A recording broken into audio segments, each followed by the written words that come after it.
স্বর্ণের নূপুর পরার অনেক ইচ্ছা ছিল, ফাইনালি আপনাদের ভাইয়া আমার এই ইচ্ছাটাও পূরণ করে দিল। শুধু নূপুর না, সাথে একটা ব্রেসলেটও নিয়ে দিয়েছিল, ঢাকা থেকে একটা দুলও এনে দিয়েছিল। শুধু সেই যে আমার ইচ্ছা পূরণ করার ব্যাপারটা কিন্তু এমন না, রাত 2টার সময় তার জন্য ভুনা খিচুড়ি আর মাংস রান্না করছিলাম। আজ শুধু গোল্ডের জুয়েলারি কিনে নাই, সাথে কিন্তু বারিশা হক আপুর মতো গোল্ডের প্লেটও কিনে ফেলেছি। হ্যালো এভরিওয়ান, আসসালামু আলাইকুম, this is me Emily from my page Tasnim Akter Emily. স্বর্ণের পায়েল পরেছি, অনেক দিনের ইচ্ছা ছিল যে স্বর্ণের নূপুর পরবো, তো ফাইনালি আপনাদের ভাইয়া একটু সময় বের করে ফ্রি হয়ে আমাকে বলছে যে রেডি হও, চলো হচ্ছে জুয়েলার্সে যাই। পরে তো আপনারা দেখতেই পাচ্ছেন রেডি সেডি হয়ে আমরা জুয়েলার্সে চলে আসি, এন্ড আপনাদের ভাইয়া ওদের সাথে কথা বলছিল যে কিভাবে কোনটা কি নেওয়া যায়। জুয়েলার্সে ঢোকার সাথে সাথে ওরা আমাকে কিছু নূপুরের কালেকশন দেখায়, এন্ড আমার এটা অনেক বেশি পছন্দ হয়ে যায়। আমার পায়ের মেজারমেন্ট অনুযায়ী ওরা এটা কাস্টমাইজ করে দেয়। আমার 2টা নূপুরে 2 ভরির একটু কম ছিল, অনেকেই জিজ্ঞাসা করবেন তাই আগেই বলে দিলাম। আর এইদিকে দেখেন আমার আব্বা জানটা হচ্ছে তার বাবাকে দোকানে টেনে নিয়ে যাচ্ছে, দোকানের কিছু একটা খাবে।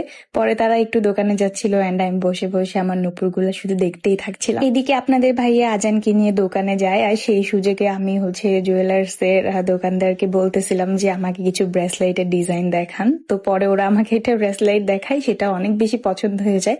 পরে আপনাদের ভাইয়ের কাছে আবদার করে বসি যে আমাকে এইটাও নিয়ে দাও। যে আদরে রাখে তার কাছে আসলে সকল আবদারই সাজে। তো ব্রেসলেটটা আমি দোকানের মধ্যেই পরে দেখছিলাম যে আসলে দেখতে কেমন লাগছিল, সেও আমাকে পরাই দিয়েছিল যত্ন করে। একটা সম্পর্ক ভালোভাবে শেষ অব্দি টিকিয়ে রাখার জন্য আসলে দুইজন দুজনের প্রতি সম্মান রাখাটা অনেক বেশি জরুরি। আপনি আপনার পার্টনারকে একতরফা শুধু সম্মান করেই যাচ্ছেন, কিন্তু তার পক্ষ থেকে আপনি কখনো কোনো সম্মান পাচ্ছেন না, সেই সম্পর্ক আসলে কখনোই টিকবে না। একটা সম্পর্কের মধ্যে সম্মান, গুরুত্ব জিনিসটা কিন্তু অনেক বেশি ইম্পর্টেন্ট। সময় পাইলে তোমাকে নিয়ে ঘুরতে যাব, আর সময় বের করে তারপর তোমাকে নিয়ে ঘুরতে যাব, আসলে দুইটা জিনিসের মধ্যে অনেক বেশি পার্থক্য। যাই হোক, এদিকে আপনাদের আজান বাবু দুষ্টামি করছিল আর আমি ওর কিছু ভিডিও নিচ্ছিলাম, আর ওইদিকে আপনাদের ভাইয়া বিল পে করছিল। কিছুদিন আগে আপনাদের ভাইয়া আমাকে একটা গোল্ডের হচ্ছে নেকলেস উপহার দেয়, যেটা অনেক বেশি সুন্দর ছিল। তো এটার সাথে ম্যাচিং করে আমি ওকে ইদানিং বলছিলাম যে আমার এটার সাথে ম্যাচিং করে একটা দুল হলে ভালো লাগতো।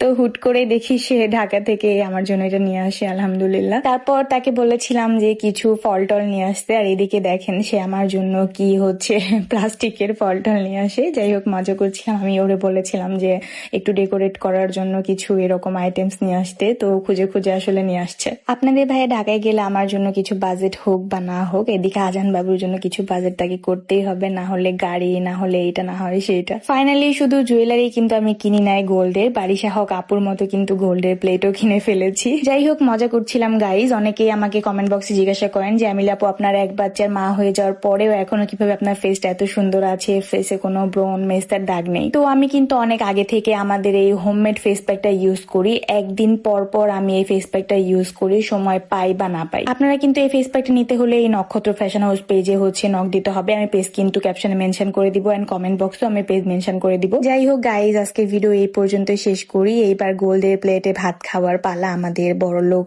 হচ্ছে বারিশা হক আপুর মতো, যদিও আপুর মতো এত বড় লোক না, তারপরে গোল্ডের প্লেট কিনে ফেলেছি গাইজ। আল্লাহ হাফিজ, and thank you so much for watching.